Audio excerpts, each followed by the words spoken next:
Hello, I am Danya Craddock, co-owner of the Dog Bookshop, and I am happy to be here today with Kehinde Andrews.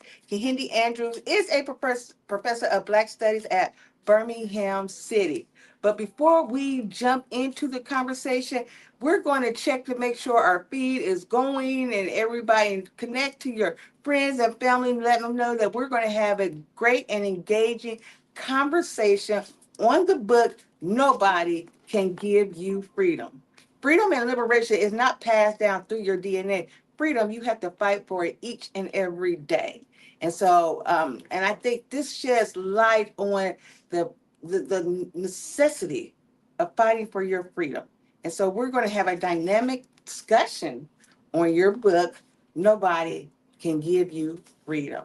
So just hold tight, you guys. Gather your friends, gather your family, because the conversation on Malcolm X continues.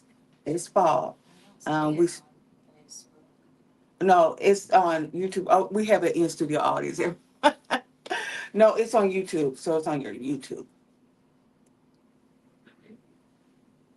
So, as you know, we kicked off the Malcolm X Centennial Celebration. I believe the Doc Bookshop was engaged. I know the Doc Bookshop was engaged for the whole, almost the whole month of May. Um, we kicked off the conversation with the foundation in Omaha, Nebraska. Okay. Why did we pick Omaha, Nebraska to kick off our conversation about Malcolm X? That's where Malcolm was born. Okay. It's a 100 years deeper, ago. no, it's a deeper conversation. Why? Because the ladies of the Doc Bookshop is from Omaha, Nebraska. Ah, really? Yeah, so we were raised probably about 3 miles, less than 3 miles away from Malcolm X, and my family is still in Omaha, Nebraska. No way. So, as you know, there has been a great migration pattern, but we're going to go into that. I want to read some more of your bio, and then we're going to go straight into the conversation. I gave you some nuggets about us. Kehinde Andrews is a professor of Black Studies at Birmingham City University, where he led the development of the first Black Studies degree in Europe. Amazing. That says more about Europe than it does about me. No. Andrews regularly writes for The Guardian, The Independent, Ebony Magazine, and CNN. The author of The New Age of Empire. He lives in Birmingham, UK. He is here in Texas, everyone. He is here in Texas. So we are just honored to have him as a guest. He's been with us all day. We were at the Trinity River Book Festival. Yep. And then it was hot, Texas. It was at Texas heat. But it's not as hot as it could have been. Could have been. Yeah. Texas heat makes you feel like you're sitting on top of the equator sometimes. Okay. So we were just close to it at this particular time. Okay. So we're on the downside of it, but it's been times where like, oh my God, I know I'm sitting on top of the equator. It is so hot, and you probably don't experience that level of heat. No, in England it rains all the time. There's a reason why Britain had the largest empire that's ever existed. The weather's so bad, they just needed to get out. Yeah. And they're always crying about something. Always crying about it. No, I'm not going UK bash today, but you know, I was watching one of your videos, and your video had the flag, right? Okay. I was showing that did a pre-show. I did a pre-show, right? Okay. And so it was talking about the British flag and how, you know, intimidating that it can be, or you know, yeah, it hurtful, the pain of what British have done across the world. And that's what that flag represents. And how you see that flag and you're hesitant on how you would interact with whoever's having that flag. And so to me, when I see it just in the United States, I feel the same way that you highlighted in that video about the flag. And I'm here all the way in the United States, and I see that British flag, and I'm like, oh. Yeah, it's the British flag. It's the empire. It's the same flag that was on the slave ships. It's the same flag that was on when they colonized most of the world. That flag's, and I promise you, when white people wave that flag in England, it's never for good reasons, right? So if you see a flag on a restaurant or a bar, it means don't go inside. That's what it means. How many of you guys feel the same way when you see it here in the United States? When you see the British flag, you feel the same way, like, don't go in there. I'm not wanting, and I just feel that. So I was really connected. Actually, a lot of your videos are just very great. So if you had not had a chance to just dive, this is your first time interacting Andrews, Kehinde Andrews. I advise you to just. He has so many great YouTube videos and well studied, lots of information. But before we dive into this book, we had a question from the audience that wanted to know more about the new age of empire. Okay. So I want to talk a little bit. Is that okay, you guys? Yes. The new age of empire. Yes. Can you give us some insight about the new age of empire? And we did it at an online event, right? When it came out in 2021. Yeah, I was sharing that with the audience. Yeah, 2021, you had it right. I'm like, that's five, 6 years ago. Yeah. But yeah, and I was like, we're just now coming out of the pandemic. Mm-hmm. Okay, God, that was global. Like, that was impacted by that pandemic. Well, go ahead and talk to us about the new age of empire. Yeah, so that book is very much about. The last several books have kind of been one big book. So I actually wrote Back to Black first, which is what is the politics of Black liberation, what does Black radicalism mean, and I wrote that book and I went around and talked about it, and it was really clear that before you give people the solution, you have to say what's the problem. And so the New Age of Empire was very much this is what racism looks like, this is where it came from, this is why it's still here. So I went back, there's history in it, so genocide, slavery, colonialism, but also up to date, right? So thinking about the pandemic, why did the pandemic hit Black people worse in America, worse in the UK? Why do we have all these public health problems today? Why are we still poor today? Why does a child die every 5-10 seconds because they haven't got access to food and water? I was trying to say, look, all these inequalities that we still have, those are still directly connected to slavery, genocide, colonialism. And so I'm not gonna lie, the book's a little bit bleak. Just like it's really, really, really bad. But that's why this book, Nobody Can Give You Freedom, this is more the solution. So you kind of read them together. One's a problem, one's a solution. How do we get away from the racism that's killing us, literally killing us? Did you do a historical comparison, contemporary racism versus historical racism?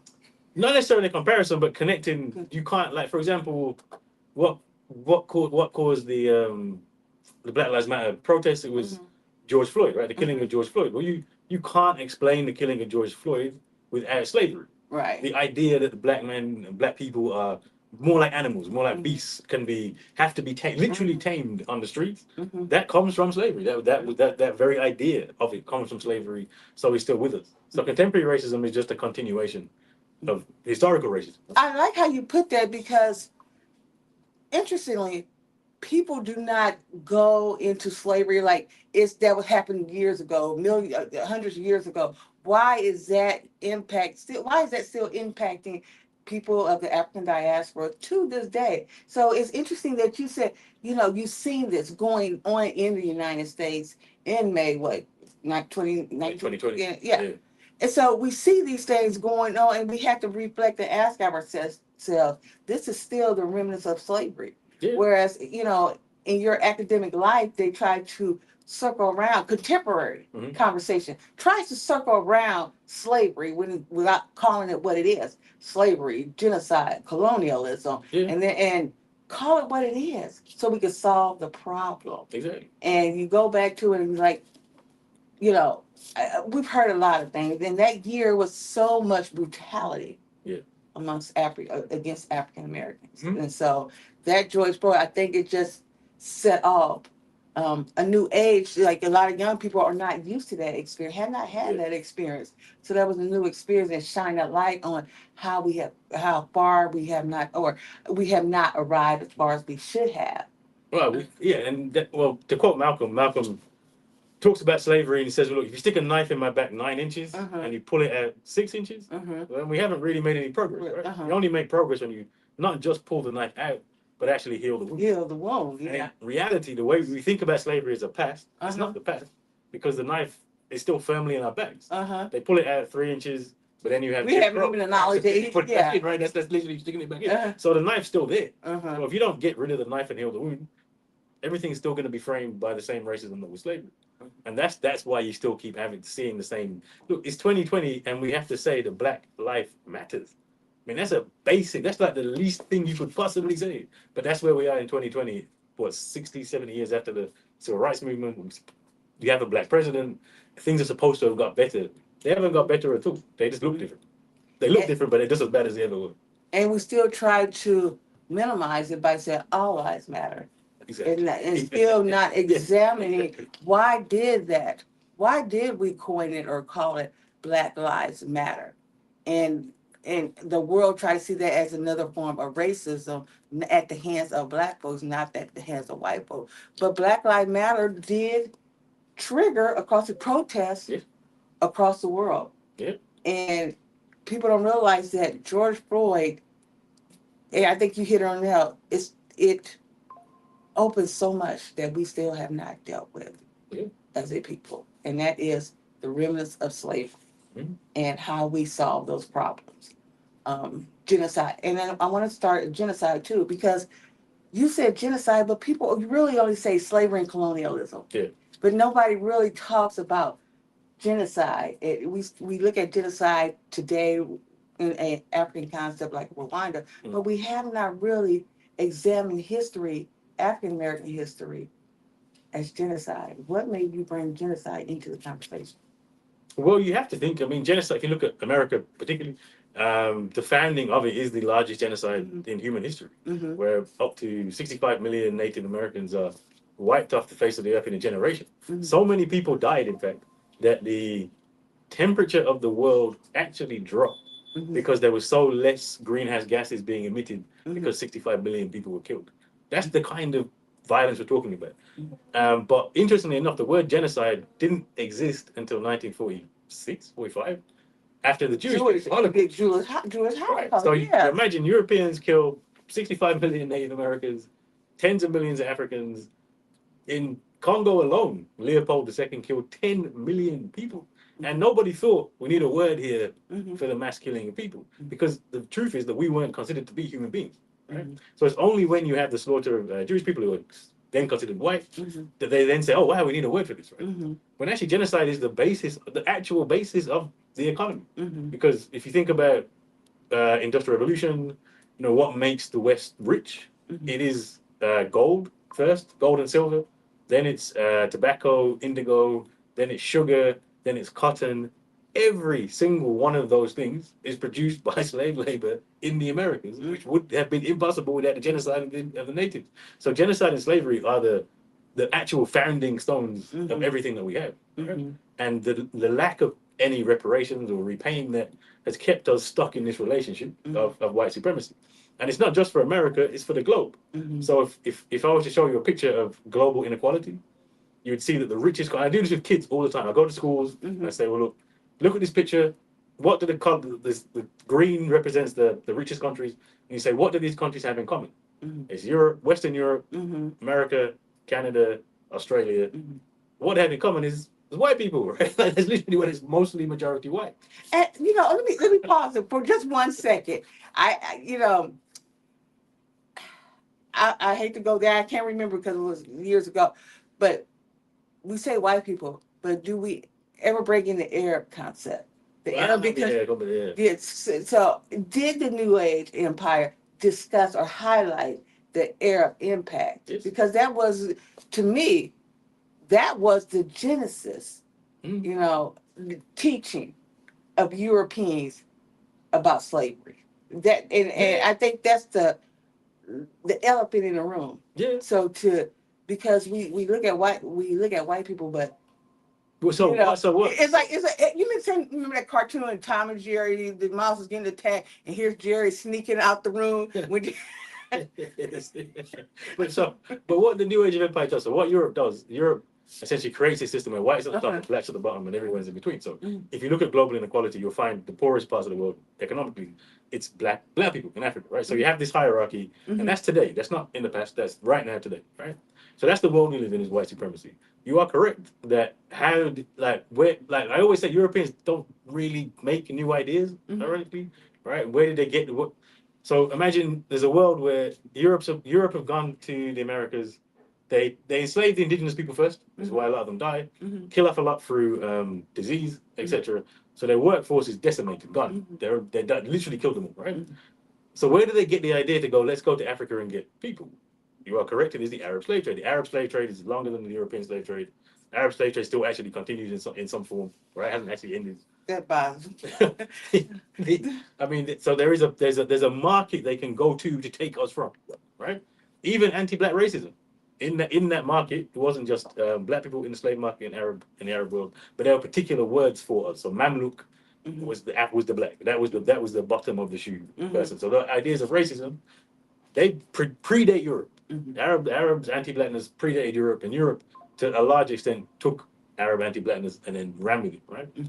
The difference, though, between the two slave trades is the Arab slave trade was largely about it was largely female, and it was largely about domestic servants, right? So rich people would take the domestic servant, have them in their house, right? So the money from the Arab slave trade was in the Arab slave trade. So the slave traders got really, really rich, but there was no development of Arab society, right? So there's stories of Arab slave traders have so much money, but they got nowhere to spend it because there's no development. What Europe did, which was different, is there was money in the trade, certainly, but the actual money was in the work, right? So they took us. It was actually predominantly male. This split from being female to male. Said, let's take you to the plantations. Let's make you get gold, sugar, all these commodities. And the real money there was actually in the commodity production, and that's what sparks the entire economy. So you have this entire economic growth. Everything we have here, America's great, America's wonderful, Britain's empire, etc., sparks all this growth. So the trade itself is actually the minor part of the impact of slavery. The whole entire economy is then built on slavery. We're turning to commodities, and so. Well, the Arab slave trade is longer. Actually, more people are enslaved in the Arab slave trade. The impact is far greater with the European slave trade because of what it does. And it creates this white supremacy around the world that then can colonize Africa and they can then colonize all this stuff. And it's the founding stone of why you have where we are now. So in terms of that, so when people say that reparations from the Arab countries, they would give us reparations for the harm, but they didn't really generate wealth. Right. Europe generated massive amounts of wealth that we have never had repaired and then paid back to. God, man, look, he really spoke. I wasn't expecting all that, but I'm happy I threw that question out there because I got a double major in economics and history, right? And so when I reflect on it, I always have to bring that, that aspect of it, and give people a full view, and I think that professor really came out of you. I feel like I'm sitting in school. I'm like, oh my God, where's my pen? I need to take notes. I need to take more notes. Good thing we're videotaping this because I just need some more notes because it is refreshing to see the full scheme and the full scope of the conditions that we're dealing with and the root of it and get that root into perspective. And I think that's what you really did for me. Okay. I don't know about everybody else because, we see this one line when it's, to me, most societies are dependent on African American wealth, labor, art, creativity. We still see that today. We're seeing that in the Asian economy. Arabs, and then we overlook that and just say white. Yeah. But I think if we really want to change our understanding or conditions, we have to challenge everybody. We have to go after everybody. Yeah. So actually, in the New Age of Empire, there's a chapter, the non-white West, where we point out that look at someone like China, look at places like India. The way that they've risen economically is by engaging in anti-black capitalism. Right? That's how it happens. It's not a coincidence that China joins the World Trade Organization, so becomes this capitalist, agrees with America, and then their investment in Africa just balloons. And now China is now the biggest resource extractor on the African continent, not Europe or America. And so actually China is making the problems in Africa far worse, and they're becoming rich because whereas under slavery it was about labor. You take African labor and labor that builds the economy. Now it's about the resources of Africa, and it's actually China's worse than Europe in that China is literally just carving out the resources, but because they're not white, there's less resistance. Right? It's like, oh yeah, no, they're our friends. They're not colonizers, etc., etc. Also because China had a history of revolutionary China, Mm-hmm. with Chairman Mao, and they were supporting African struggles. That China is dead, like dead. That does not exist. This is a capitalist, racist China that is doing the same things Europe are doing, but actually worse. But we're letting them in because we think they're not white. It's madness. Absolutely madness. I want to get into the book. I really do, but and we're going to go there. And I think you said, you know, that presents the problem, but this book deals with the solution. But I think it's far more reaching in terms of there has to be some other type of solutions. I mean, we have to really dive into the issue because then who's going to be the next one? You have, and I know we were going down a rabbit hole, but we're still on the new age, But I really want to get us to understand because it's so dynamic of the situation that we're in. And I don't think we're looking at it at a full lens like you have already that you're presenting, and that you're presented in the new age. And I think where can we go from? And this is my last question on the new age. Where do you see globally that we can go from here to really change the trajectory of what continues to happen, the plundering of Africa? And I'd seen this video where they were talking about Kirk, Charlie, Okay, Charlie Kirk. yeah, Charlie Kirk. And we were talking about that. I don't even like to say the name on video because people get all kind of crazy. But they were also talking about in Congo, there was a whole village that was slaughtered. A whole village. Yeah. And we talk about one man and then several villages at the same time. All this is happening. Yeah. And we're still not really taking in of who we are as people and our history and where do we really need to go. I don't. Well, yeah, like I said before, a child dies every 10 seconds because they haven't got access to food and water. Almost the majority of them are black, and all of them are not white. That's every 10 seconds. There is a genocide taking place every 10 seconds, and we just don't address it. And that's not by accident. That's because of the system of white supremacy, economic capitalism, etc., that kills children. And we don't talk about it. And you want me to be sad for what not particularly nice white man?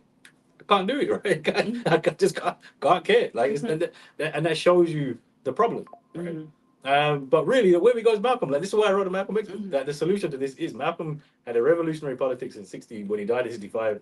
They said we need to organize as black people, cross the diaspora, across the African continent, not try to fix a system that's not broken and try and do something completely different. That's the politics we need. At some point, we have to realize, as Malcolm said, the system can no more provide freedom for black people than a chicken can lay a duck egg. It's just not meant to do it. And at some point, you realize racism is the point. Anti-blackness is the point of America. So why are we trying to fix America? It's not broken. It's doing what it's supposed to do. So we have to do something completely revolutionary different. So that takes us into the book. This year, we celebrated Malcolm X's 100 years birthday, 100th birthday celebration, and his legacy. And it caused us to re-examine who Malcolm X was, who Malcolm X is, and what did we miss that we learned today. And tell us, what did we miss? There's a lot of, I'm not going to say it, there's more information on Dr. Martin Luther King than Malcolm X. Yeah. But Malcolm X, I think if there was not a Malcolm, where do you think we would be? Where do you think we would be? It's hard to say it would be worse because it's pretty bad there. But I think the question would be if Malcolm hadn't died, where would we be, right? Because there's a whole politics there.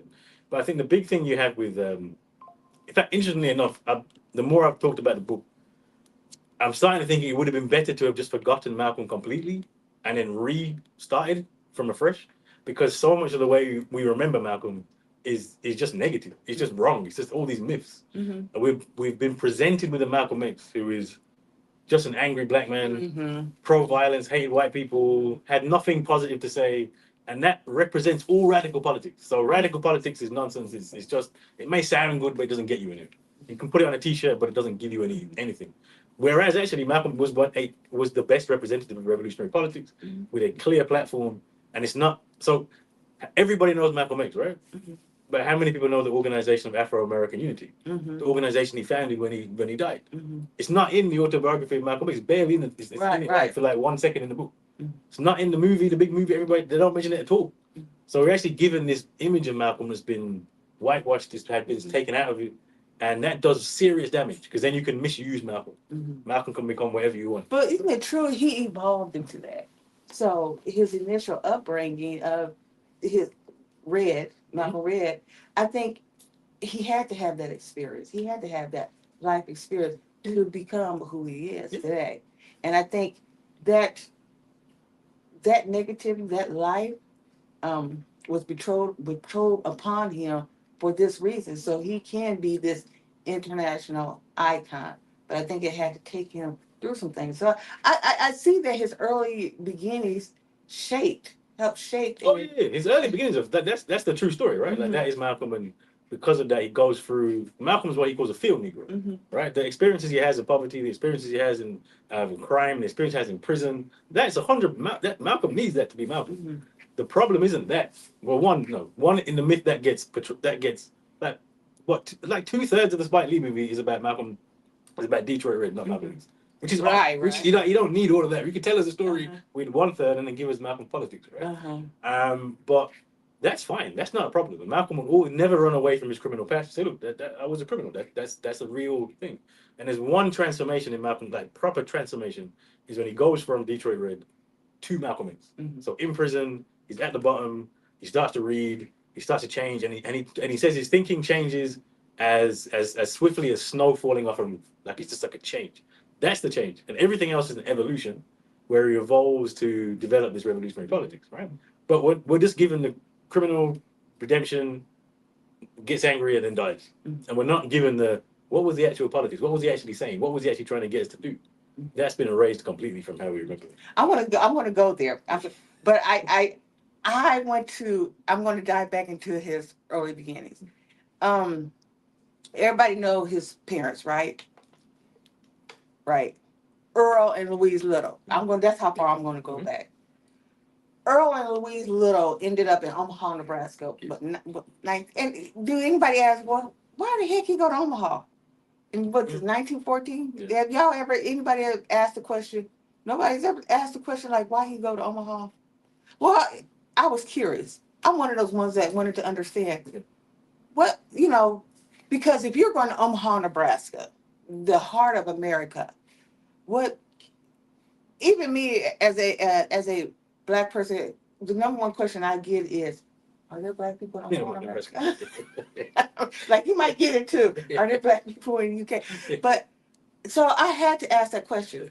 There was one of the most horrible lynchings, Will Brown, burned at the stake, right? That's right? Yeah, I'm kind of rusty I get rusty sometimes in my history. Hey, you from Omaha, Nebraska? So you should know better than me. Okay, there was a lynching, and because of that lynching in Omaha, Nebraska, I think it was like 1914. Marcus Garvey sent one of his trusted leaders because he wanted to understand what was going on because it was such a vicious and ugly lynching, brutal lynching in Omaha that he wanted to send his most trusted. So he sent Earl Little and his wife Louise Little, who used to work for Marcus Garvey. And so that's why he ended up in Nebraska to set up, I can't remember the program he was setting up under Marcus Garvey. Yeah, Universal Negro Recruitment Association. Yes. UNA. Yeah. So he went to Omaha, Nebraska to set that up. And so that's how he ended up in Omaha. And then subsequently, he was ran out of Omaha, Nebraska. And I think that's when he ended up in Michigan. So I say that to say this. In the womb, here's a young man who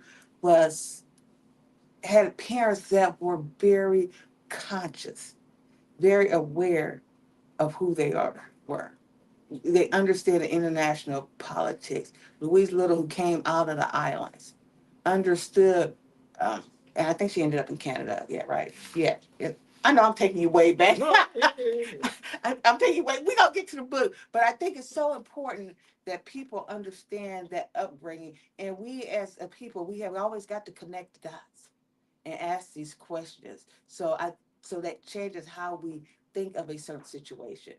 So to me, it was this disruption, Mm. disruptors, and that disruptor was his assassination of his father, the displacement of his mother into an insane institution. And we cannot even imagine what she experienced when her husband was murdered. And a lot of us have families. I know I'm talking too much, huh? No, fuck her. And a lot of, and that's indicative of a lot of African American experience is the trauma. Yeah. Um, Even my own family experienced that level of trauma where my grandfather, mother ended up in an insane institution because of the assassination of her husband, which was my great great grandfather. So we all have that sense of trauma, and then that trauma has not been dealt with, and so he's going from this traumatic situation into a school system, an education system at an early age that denied him education, that did not see his life beyond, uh, that did not see him in a professional life. So that's even dehumanizing. So I said all that to say this is the early shaping of his politics that is introduced in nobody can give you freedom. Yeah. So I mean, because that background is really important because both his parents are in the UNA, the Garvey movement. Malcolm effectively is a Garveyite. So if you look at his politics, it's Garvey, right? yeah. And it's not an accident. Mhm. So because in the story of Malcolm, it's like he's a criminal, he goes to prison, he gets political in the Nation of Islam. This is again not true. His parents gave him politics when he was young. He went to meetings with his mom and dad. It was his mom, Louise, who taught him to be proud of his blackness, right? Because his mom was mixed race because her mom was raped by a white man, right? And at the time, other people, Malcolm was light skinned, right? And at the time, it was common for people to say, well, if you're light skinned, stay inside, don't get too dark, embrace being light skinned. And his mom was like, no, you go in the sun. We want you to be dark. You want you to be black. That pride Malcolm always had in blackness. That's early from his mom, saying you black, be proud of that blackness, right? The politics is Garveyism coming from both his mom and his dad, right? So when he goes to prison, hits rock bottom and starts reading, it's not like he's just starting from there. There's a whole background of UNA, Garveyism, his mom, etc., that's already there. That then leapfrogs him, and then ultimately he comes up with the Pan-African, global, internationalist politics. But of course he did, because he grew up in the Garden movement, right? And then plus that trauma, Malcolm's family life, he grew up in a way where he understood that America was against it, right? Like they institutionalized it. Didn't have to institutionalize his mother. Didn't have to be done, but it was done. And they split the family up, social workers, the racism he had in school, everything he saw on the streets. Like he saw American racism in a very, very real way, which is why he understood it was not something that he wanted to be part of, right? So all that early life is really, really important. So thank you for, I had to go there, you guys. So if anybody have any questions, just jump in. I want to go through, I want to take on some of the chapters, some of them, speak to a lot of his early speeches. So I always say that all about Malcolm as a whole, right? So the early and the late aren't as different as we think. Even the White Devils. I know you look at the White Devil chapter, but the critique of whiteness changes a little bit, but not as much as we think. So does it dive into the radical? We call it quote unquote radicalism. What is your view on that word radicalism? It's widely misunderstood, right? Like radicalism is revolutionary. It's not something to be afraid of. The way we talked about it now is you should be afraid of radicals. Radicals are terrorists. Radicals are extremists. Radicals are something we should avoid. But that's not. We should be trying to be radical. That's what we need, right? Revolution. So what does it say that his politics? When you dive into your book, what does it say about Malcolm X's politics?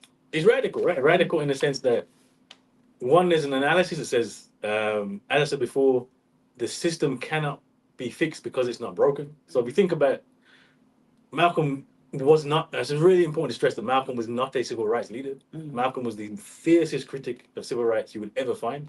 There's a reason why Malcolm loved calling Martin Luther King and Uncle Tom. He said, look, you're leading us astray.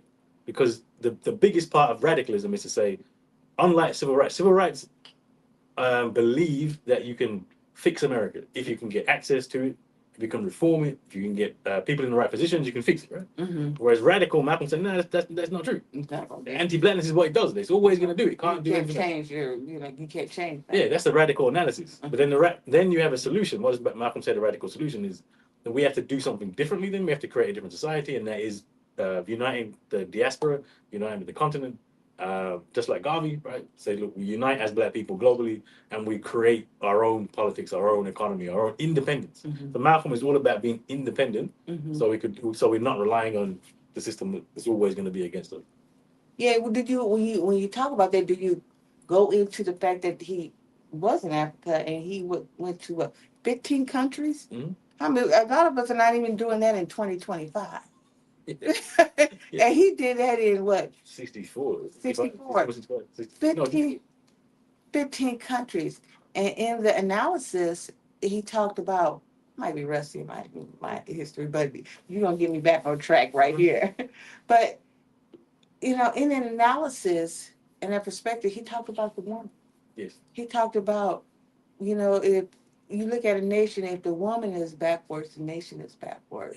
So you can examine a nation by the progress of a woman.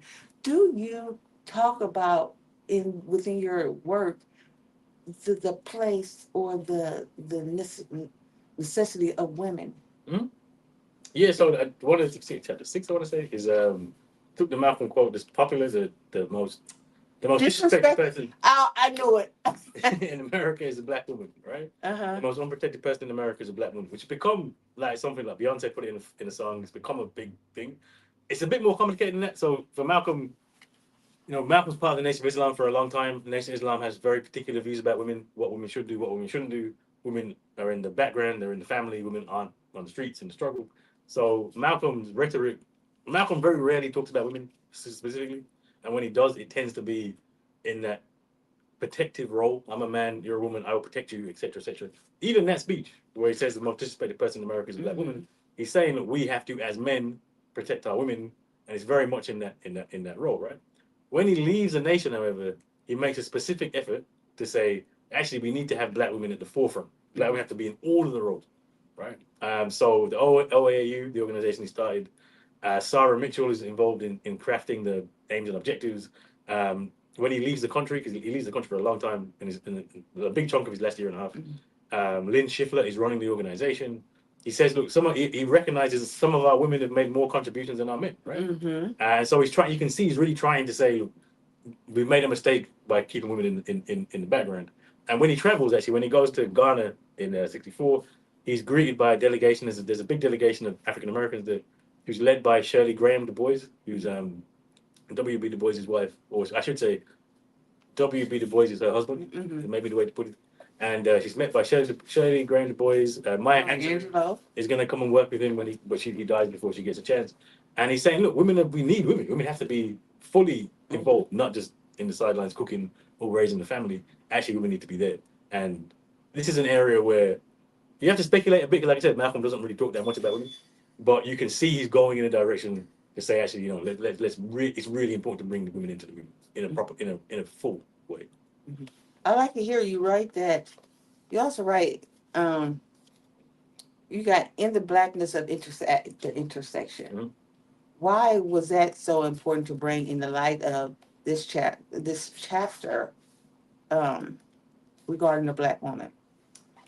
So that came up we wrote a book with Kimberly Crenshaw, Blackness at the Intersection, and in Blackness at the Intersection, we did workshops. So we did a workshop, and Kim came, and she told this story about she started Say Her Name campaign for black female victims of police violence who essentially just were being ignored, and are still largely ignored, but it's got a bit better since then. And early on in 2014, they went to a protest for Mike Brown, and when they went with Mike Brown, they took a banner for Say Her Name, and they were literally booed. Some people were like booing them to go away. It's not a woman thing. Keep the women. Why are you not? What are you here for, right?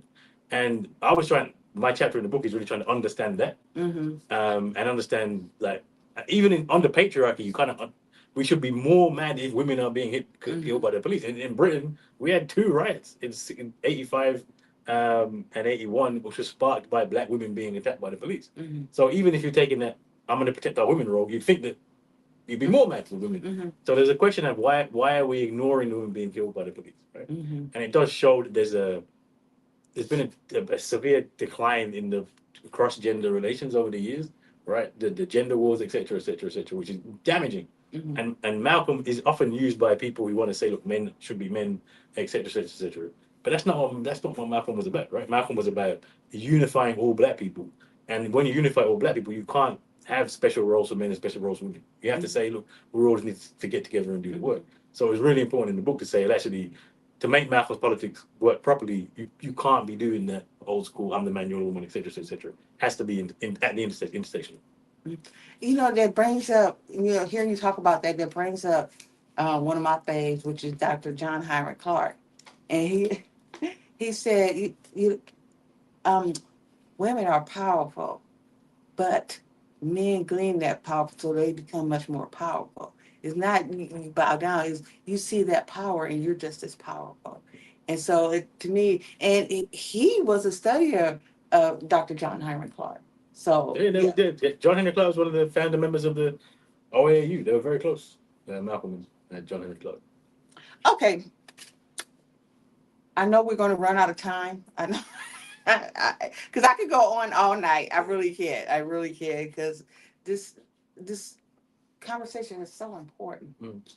I'm going to go to education and liberation real quick. Malcolm X famously educated himself in prison. Yes. How does this story challenge us to rethink education, especially for marginalized communities? Oh, that's a great question. Because as a big chunk of that book is me saying, don't listen to academics, which is ironic given I'm an academic. That's why I asked that question. I had to go there. I'm sorry. I think he caught me.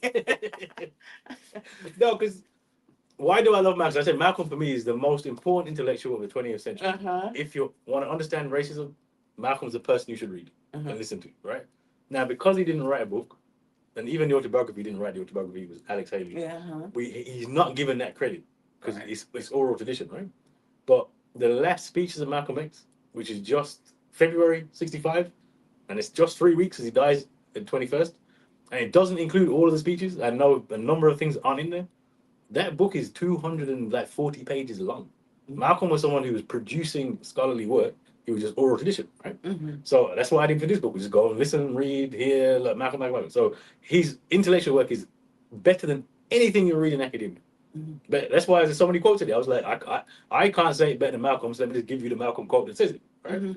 And so if Malcolm, who didn't finish school, can produce a better analysis of racism than people with X amount of PhDs, all these years, what does that tell us about academia? It's a joke. It's nonsense. Unless there's somebody who works in it. So I'm telling you that right there. But that's right. But it's crazy because academia across the country, they were bringing him to do it in the university. They were bringing Malcolm X in to do the lecture. Yes. So they always like, how did that? So I was like amazed that you brought that up because I think that it's so important that, he's in academia teaching. That's where he was generating a lot of, funds to sustain his family, is going to teaching at this white university. Yeah, it was the second most sought after speaker on college campuses after Barry Goldwater was number one. Then it was Malcolm X. He made so much money to the Nation of Islam because he didn't get most of the money. He went to the Nation. That they gave him a $3,000 a month stipend for his cost of travel. That's a lot now. Imagine how much that was back in the day. Imagine how much money he was generating. Wow, it's an insane amount of money, right? He was talking. He was basically doing an academic teaching load because the amount of time he was talking at academic at universities, and so that tells you don't need the degrees to produce academic work, right? And I'd take it further and suggest that nowadays, so Malcolm dies before Black Studies, and then Black Studies opens up, and nowadays Malcolm was alive, he'd be Professor Malcolm X work, yeah. But he wouldn't be Malcolm because what made Malcolm's analysis so good is because he was on the streets with people engaged in the work, and that's the opposite of being an academic. I got to be professor because I spoke to lots of white people and wrote lots of work for white people. That's how I got my job and get paid the money I get paid. That's how I get the prestige. I literally wasted 10 years talking to white people. So why would you trust me? I'm the last person you should trust. Right? This is why I went to Malcolm. I said, look, go to Malcolm. So when we're thinking about education, then I always say this: education is the things that we do in so Black studies. So you asked questions about Black studies before. We have Black studies in Europe is almost nothing. We have 1 degree, but Black studies is not and has never been an academic thing. It's community, it's organization, it's people like Malcolm, Claudia Jones, the Black Panther Party. Go back to Jamaica, Annie the Maroons, Harriet Tubman. That's the intellectual production. And so when we think about education, it can't be how many degrees can I get? Am I going to get to this thing? That's the wrong way to think. And Malcolm warned us that he has a whole talks about nincompoops with PhDs, right? Malcolm was so distrustful of people with PhDs. Like, why am I talking to you, right? Because especially back in the day, but now as well, they were often used to parrot white racism, etc., etc. And so when I think education, I think community education, bookshops. Bookshop is the perfect example, right? Bookshop, that's education. And my work, so when I got made professor of Black Studies in 2018, and people were celebrating, the students were celebrating, and I had to give them a 3-hour class and tell you there's nothing for you to celebrate in a group of white people telling you that I am professor of Black Studies. That's illegitimate. It just means I get paid more. Thank you. But for you, that's nothing. That's meaningless. The best thing when I got made professor was that what people said to me was, "Oh, we already thought you were professor of Black Studies." That was for me was the credibility, because you know that it's legitimate, right? The legitimacy has to come from the people, not from the academia. So Walter Rodney is a Guyanese scholar. He always said, and he was an academic too. Said, as a Black community, you should firstly always distrust the Black academic, and then make the Black academic prove to you that they are worthy of your trust. That's how we have to approach it. When we think about education, we should think about how do we reach people not on college campuses. Most of us aren't going to go, aren't going to finish, right? So how are we doing stuff in the community? How are we doing stuff in prisons? Think about prisons. And especially in America with mass incarceration, there's a lot of us go to prison. So how are we reaching out in prisons? How are we reaching out in bookshops? How are we reaching out off campus? How are we reaching out in the community?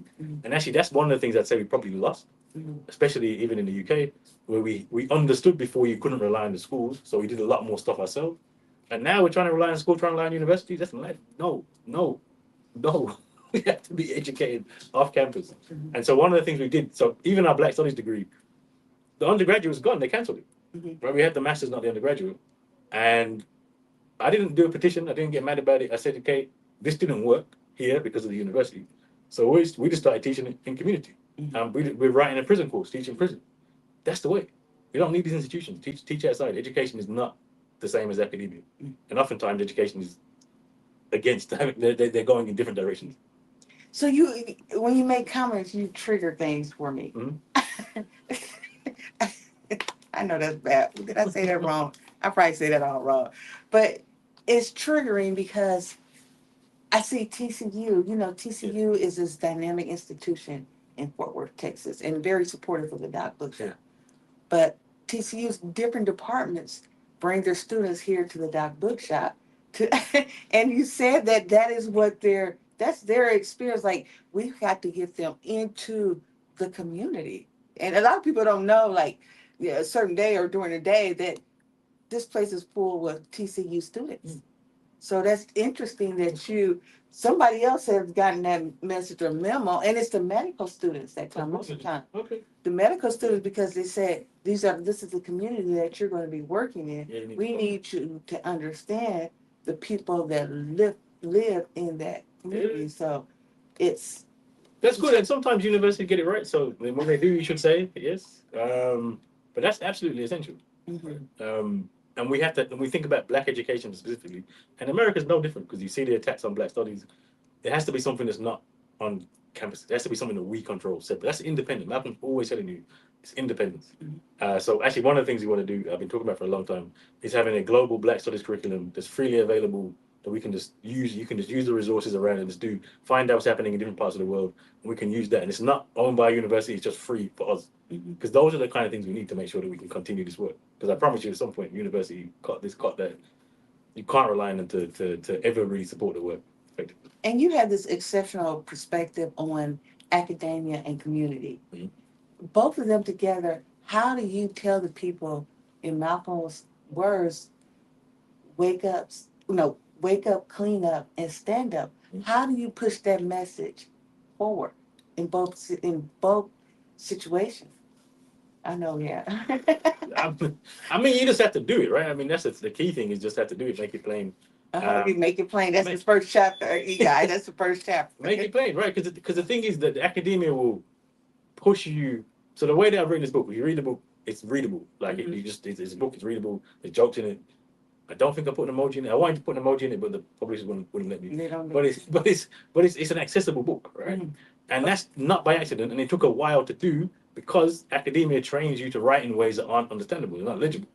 And so even sometimes when we want to reach out, we can't reach out because we don't know how to talk, we don't know how to communicate.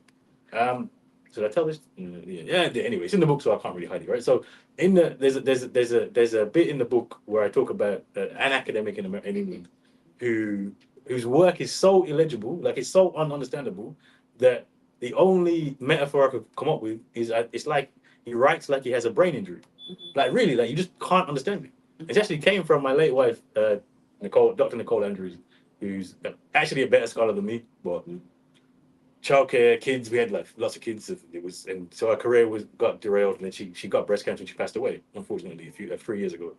And I can tell this story because we joked about this at the time. So after the time, so it's okay to laugh at this, right? But when she had a brain cancer, the breast cancer went to her brain, and she had a surgery. She came out of the surgery, and they were worried because she couldn't talk properly.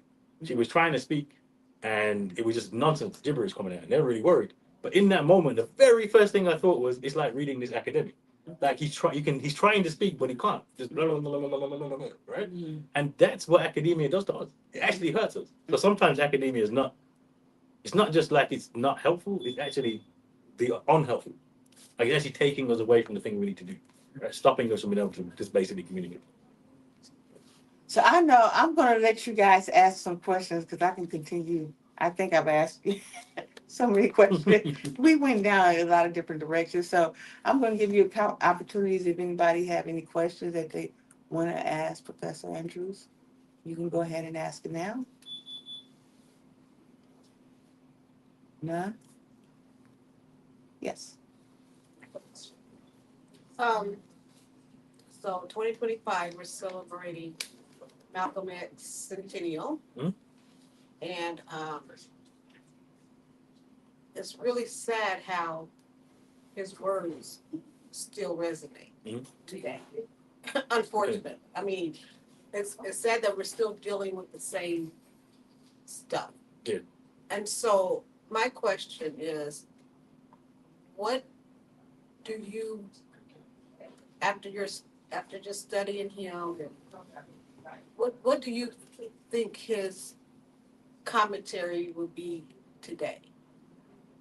Yeah, I mean, if Malcolm was alive, I think he'd be saying, "I told you so." Like he literally, like one of the things about Malcolm is he's not so critical race theory, which has become the bogeyman of everything, right? Came about because legal scholars, so Kimberly Crenshaw was one of them. Legal scholars were looking back after the civil rights movement and saying, "Look, we got all the victories we wanted, yet things are worse because of mass incarceration in particular. So what's happened, right?" And because of that, they look back and say, "Well, now we understand that racism is a permanent feature of American society. Like, you try and push it and change it, and it just moves to something else." Right? But Malcolm told us this in '64. Like, Malcolm literally said, like, it's not possible. The thing you're trying to do can't work. The best you're going to get is token integration. So the reason that Malcolm is so relevant today is because he was right then, right? Literally, Prophet says, "Look, if you go down this route, it's going to be token integration. You'll get a few people do well, like myself. Yes, great, wonderful. But most of us, it's going to be just as bad. A chicken can never lay a duck egg, right?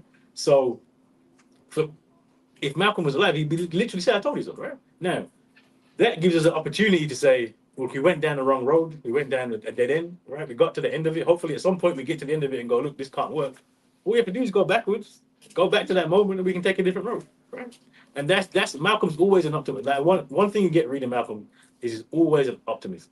He's painting it as bad as it could be, the American nightmare, racism around the world. It can't change. It can't fix it. But that's not a pessimistic outlook because he's saying, look, once we understand this system is what it is, then we understand we just do something else. We just create something different. So that's what we're telling us now. We say, look, it took you a long time. I told you so, etc., etc. But look, hopefully now you're ready to listen. But we actually need revolution, and that revolution is unity of the African diaspora with the African continent, create something different. It's past time to do it. And one thing is actually easier to do now. As you said before, Malcolm's traveling in Africa where there's these little planes. It's like you talk. He's got a Malcolm X travel diaries. He kept a diary of his travels. And you're like, wow, it's really hard to do. That was really hard. Now you don't even have to travel. We're on YouTube now. You can have people all over the world. The actual technology to do this is here now. So Malcolm would love this in this sense because it'd be the opportunity to build, to organize, to connect, etc., etc., etc. And he'd use all those mechanisms to make sure that we did the work. Right? Let's do the work. It needs to be done. So let's get it done. I think, man. Now, do you see African and African diaspora uniting? What is your thoughts on that? This is Are we? What are your thoughts? Well, yeah. What would probably make Malcolm the most upset is the fracturing of the connections to the diaspora. So Yeah. It's not like it was perfect in the 60s, but certainly there was like the idea that African Americans were African and had to link with other people was a given. Like that was yes, 100%. We understand that's kind of where we are, right? Fast forward 60 years, now you have things like African American descendants of slavery, ADOS, foundational Black Americans. The idea that actually we need to understand African Americans being a separate group who just get reparations just for African Americans, and there's a diaspora wars, etc., and not just here. South Africa, the most xenophobic place you'll ever go. Black people fighting black people because, and it makes sense. There's an economic reality, right? Why are African Americans skeptical of Caribbean immigrants? Because we're still poor, right? Nothing's changed. They're still poor, still poverty, still police brutality. Then you see people coming from Jamaica and getting jobs, and then go, "Oh, we don't want West Indians," right? There's a logic to it. Same in South Africa. Apartheid ended 30 years ago. Still poor, haven't got a house. Yet you see Zimbabweans coming in, Nigerians coming in, and you think they're your enemy. So that development is the worst thing possible for Malcolm, right? And the idea that people would actually claim to be American, that for Malcolm is always the worst thing, right? Says you're not an American, you're an African in America. America's only going to give you a nightmare. You can only ever be an ex-slave. Don't be American, be diaspora. So we're in a moment where it seems almost impossible to link everybody up because there's so much division. Even in Latin, not even just here. Jamaican nationalism, Nigerian nationalism, all of these countries are made up by Europeans. They're literally made up by Europeans. And we're celebrating them. I'm not the most popular person in Jamaica because I just remind people that Jamaica is a prison colony. That's not home. We were literally stolen and put on an island we're not supposed to be on. Neocolonialism means we can't make any money off this island. My parents moved to England because they're just poor, right? And then we're celebrating the flag, waving it like independence. Forget that. That's a dead end. All this is a dead end. So the question is, when will we understand that? And how will we understand that? And how much work do we need to do to understand that we actually need unity? Look, I said Malcolm's always positive, so I'll say it's possible. Is it likely? Maybe not. But it's definitely the only route if we want to get free. The unity of Africa and the African diaspora is the only route to freedom. There's no other route. So if you want to be free, that's the route we have to go to. I know PLO Lumumba, I don't know if you follow him, he oftentimes talk about the neocolonialism and how he's truly impacting Africa today. But, I want to back up. This is going to have to be my last question. I know we're going to have to wrap it up. But I think it's fitting because you brought up revolution. And we're dealing with, Malcolm X, we're dealing with the power of liberation and revolution. And in a certain context, he looked at political and spiritual structure as a form of transformation. Do you see that in today's society, or where is that? Where are we missing it in today's society? What, the political and the spiritual transformation that needs to happen, or do you see it in today's society? I mean, the big problem is that. So the big problem is that if you go back, rewind to 6 years ago, the world is on the cusp of a revolution. Like revolution was a real thing. So Malcolm's revolution is a real thing. You got communism, you got Pan-Africanism, Latin American. Like the West is terrified that they're going to be ended by one of these revolutions, right? And so they do two things. One of them is they kill lots of people. So people like Malcolm get killed. But the other thing they do, which is probably worse, is open it up enough so you get civil rights. We get civil rights in England. You get independence, right? Independence movements. You get your own country, etc., etc. And so now you think that you're on a trajectory where it's fair.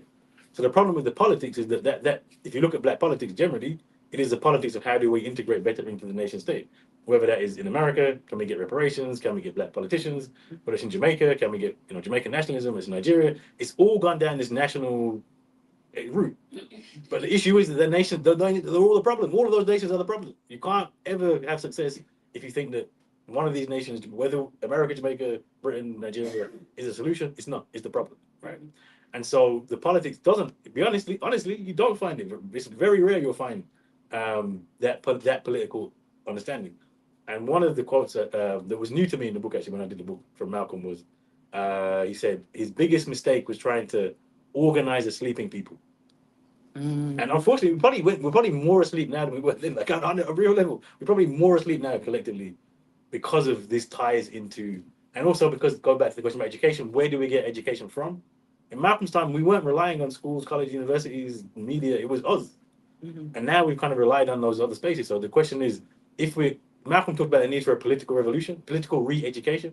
That is where we have to start. Like, honestly, we have to start at that point to re-educate, not just young people, older people, all of us, to what this system is, what it does, what it can't do, where we need to go. But it's possible. And you see it, the spirit of where you see it, is you see it when you see young people on the street saying, look, Black Lives Matter. That's the spirit. You just need the education on top of it. When you see it in the Sahel with Traore, that's the spirit. Is it the execution? Who knows right now, right? When you see Nigeria's had uprisings, there's been uprisings of people in every country where there are Black people. That's the spirit. The question is, how do you harness it and get education on top of it so we can go in the right direction? You know, he's trying to bait me again when he talked about training. And it's and the quote that you just did. How do you educate and sleeping people? Or, and it triggering again because I started thinking Planet of the Apes and like I'm just going to just roll this whatever the solution because I got to get you guys to move. So. I'm not gonna let Mike. I'm not gonna let him take me down this rabbit hole because I will be here for another 40 minutes. Because Abraham, I have people on the way to see him. So. Wait. Black people time is. It's nice to know that's a universal Black people time experience. There's so many. This book is power packed, right? And then you have a person that is sharing his experience because we did not even go. I really wanted you to talk about Harambe. And no, not Harambe. Is it Harambe? Okay, before you go, let's jump into the cultural scene or oh wait, let me think of this. Your parents. Yes. Your parents had studied Malcolm X, right? Or were they part of the group that brought Malcolm X? I can't remember. You had a documentary on it. Yeah, so there's a documentary, Nobody Can Give You Freedom, which is on YouTube. Okay, I did watch it. Okay. So you did, both my parents are heavily involved in British Black Power. Malcolm came too early for either of them. They were too young. So Malcolm came in 65. And my parents they were young, they were like teenagers, and so they weren't heavily into organizing. But were heavily influenced by Malcolm's music. So Malcolm's like foundation for British Black Power. Malcolm and Garvey, probably the two most important foundations of British Black Power, and Claudia Jones, and so that's how I grew up. I was lucky. If we think about education, so everything that I get paid to do now and write about and teach, etc., not one of those things did I learn in a school, college, or university. Nothing. All of this came from me being lucky enough to grow up in British Black Power. So with the books that my mom and dad had, going to organizations, the bookshop, etc., etc., etc. That's where I got my education from. And I was lucky. Most people don't get that, right? Right. That's what produced me, not white academia, Black Power in Britain. And so we need to replicate that stuff so we get more of that education into young people so they can then grow up to be revolutionary. Wow. So I want to. Is there anything that you really want us to take away today in this conversation, or you really want us to make sure we tap into it on a whole nother mental enlightenment versus just surface? Sometimes you surface read through something, right? But is there something within the book, the context of the book, to say, I really want you to deep think that. I really want you to deep consider this. What chapter would that be that says, okay, I know it's the whole book. But it's the whole book. But what section was like somebody can read it and just, not take into the seriousness of it? I would say the last chapter, Nobody Can Give You Freedom. The purpose of the book is. Ooh, that's a good one. Okay. Yeah, the reason I wrote the book is not an academic exercise. I do want you to enjoy it and engage and learn about Malcolm X. But the purpose of the book is Malcolm left a political blueprint revolution, and we need to actually do it, right? Mhm. So we started the Harambee Organization of Black Unity. It's based on the OAAU. We're saying to people, look, let's get together and do the work. Like, that's why the book exists. That's why we did the documentary. It's not just so you read it, it's so we do it, Mhm. right? We need freedom. Mhm. Black people are literally dying because of the system which exists. So if we want freedom, here's a blueprint for freedom that we need to pick up. Mhm. So the website's blackunity.org.uk. Mhm. Also, make-plain-it.org to make it plain. Make it plain YouTube channel. Like, tap into stuff, because this is not an academic thing for me. This is Mhm. how do we build the organization that Malcolm envisioned? Because that's the only organization that can get us free. Mhm. And that's for all of us to do, right? It's not for me to do, it's for all of us to do collectively. Do you see any person or organization that's doing that now? This organization, no. So the organization is very, like, it's there's lots of organizations doing great work, but what the OAU was about bringing that work together and saying, well, look, essentially you need an organization that brings the collaboration together, right?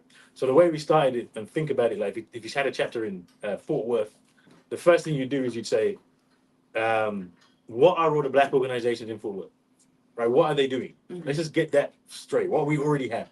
And then you say you have a Department of Education that says, well, look, if we already have X amount of after-school programs, Mhm. maybe we don't need any more. We just support after-school programs. Mhm. Maybe we need a summer school. Maybe we've got great bookshops, maybe we don't need a bookshop, maybe we need something else. But it's about coordinating. So we all come together and say, what do we do? Now imagine that replicated in many, many, many cities and then replicated on a global scale. And the other thing about the organization is you have to pay a membership fee. Mhm.